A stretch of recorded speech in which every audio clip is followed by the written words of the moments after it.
स्वागत है आपका। आपके साथ मैं हूं शिल्पा रावत और शुरुआत नोएडा की खबर के साथ कर रहे हैं, जहां हिंसा को लेकर पुलिस प्रशासन अलर्ट मोड पर है। पुलिस और पीएसी ने सेक्टर 121 में पैदल मार्च किया है। नोएडा एसीपी का बयान, जो उपद्रवी हैं वो सतर्क हो जाएं। उमेश यादव, पुलिस कड़ी कार्रवाई करेगी, अफवाहों पर ध्यान ना दे, ये भी उनकी तरफ से कहा गया है। शांति का माहौल बरकरार रहे। पुलिस और पीएसी पैदल मार्च पर है। पुलिस की कड़ी कार्रवाई की जाएगी, अफवाहों पर बिल्कुल ध्यान ना दे, ना ही अफवाहें फैलाई जाए। इसके साथ जो माहौल खराब करने की कोशिश करेंगे उन पर सख्त एक्शन होगा।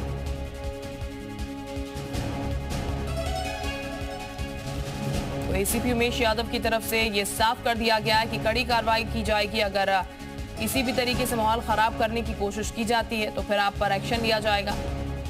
और मैसेज यही है कि जो उपद्रवी हैं वो सतर्क हो जाएं। पुलिस उनके खिलाफ कड़ी कार्रवाई करेगी। जो सामान्य निवासी हैं वो अफवाहों पर ध्यान ना दें, किसी तरह की कोई दिक्कत नहीं है और शांति व्यवस्था पूरी तरह से मौजूद है। सर, लगभग कितनी फोर्स लगाई गई है आपके साथ, क्या दिशा निर्देश दे रहे हैं आप लोग? फोर्स की उपलब्धता तो बहुत अच्छी खासी है। बाहर से भी फोर्स मंगाई गई है जिससे शांति का माहौल बरकरार रखे। उधर नोएडा में फिर मजदूर सड़कों पर उतरे और अचानक उनका विरोध प्रदर्शन तेज हो गया, जहां पर पथराव भी देखा गया। 3 जगहों पर बड़ी संख्या में मजदूरों ने प्रोटेस्ट किया, जिसमें हालात बिगड़ गए। लेकिन सवाल यह है कि इसके पीछे आखिर है कौन?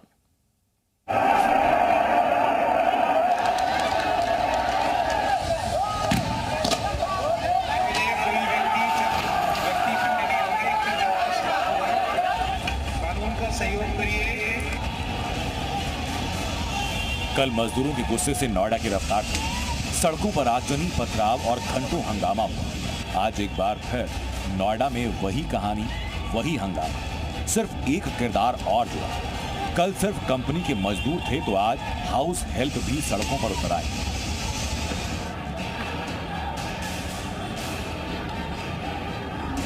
समय सुबह 7:30। Noida sector 121 Cleo County society. Noida की सड़कों पर यूगी फोर्स मार्च कर रही थी। जगह जगह पुलिस की निगरानी थी, लेकिन इसी बीच सेंट्रल नोएडा के सेक्टर 121 में फिर हंगामा हुआ। सेक्टर 121 में क्लियो काउंटी सोसाइटी में काम करने वाली हाउसमेट्स ने पथराव किया। ये महिलाएं सोसाइटी में रोजाना काम करती हैं, लेकिन आज वेतन बढ़ाने और महीने में 4 छुट्टी की मांग को लेकर उग्र। क्या नोएडा में हिंसा की ये प्लानिंग पहले से थी? क्या नोएडा में हंगामा किसी साजिश का पहला पड़ाव था? ये सवाल इसलिए भी क्योंकि नोएडा में ऐसी साजिश रचने वालों ने पहले मजदूरों को गुमराह कर सड़कों पर उतारा। अगला स्टेप हाउसमेट बन, यानी मजदूर और हाउस हेल्प नोएडा हंगामे के टूल किट के किरदार। कहाँ पे आप काम करती हैं? यहीं पे करते हैं, सोसाइटी में, सिलो काउंटी में। ये सैलरी नहीं बढ़ाओ और ये हमारी नहीं बढ़ा रही हैं। ये आए साल सबका पैसा बढ़ता है, लेकिन ये लोग हमारा नहीं पैसे बढ़ाते हैं। छुट्टी भी हमें 2 अलाउड है, वरना हमें 3-4 छुट्टी चाहिए। 8 घंटा किसमें 6,000-7,000 रुपया दिया जाता है। अगर उसका मर्जी से काम नहीं करेंगे, चोरी की ना फंसा देता है, गेट पर आके जाने नहीं देते अंदर। अब जरा नोएडा में हुए आज के हंगामे के पीछे का खेल समझो। सेक्टर 121 में सोशल मीडिया के जरिए हाउसमेट को इकट्ठा किया गया, भीड़ को भड़काया गया, हिंसा के लिए उकसाया गया और उसके बाद सड़कों पर कोहराम मचा। आरोप ये कि हंगामे के बीच क्लियो काउंटी सोसाइटी के गेट नंबर 2 को तोड़ा गया, पथराव करके कई गाड़ियों को नुकसान पहुंचाया गया। लेकिन इस हंगामे के पीछे कौन?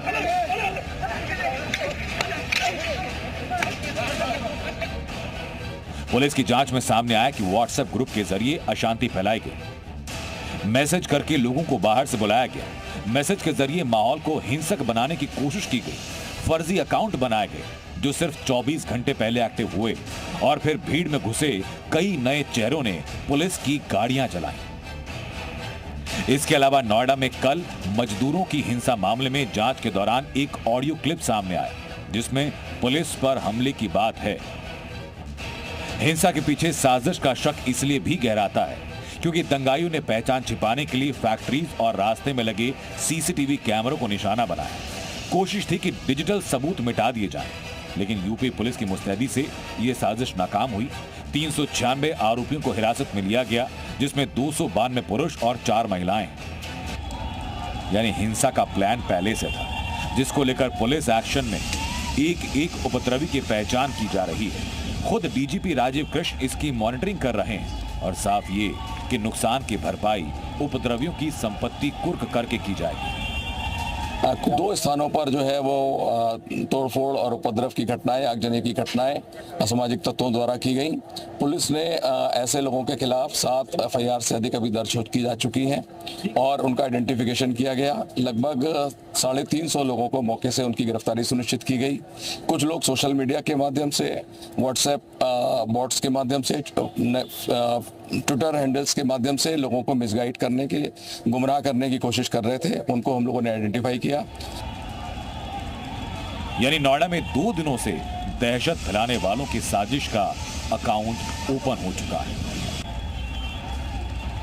और अब चुन चुन कर हिसाब होगा। नोएडा से विजय के साथ ब्यूरो रिपोर्ट, जी मीडिया।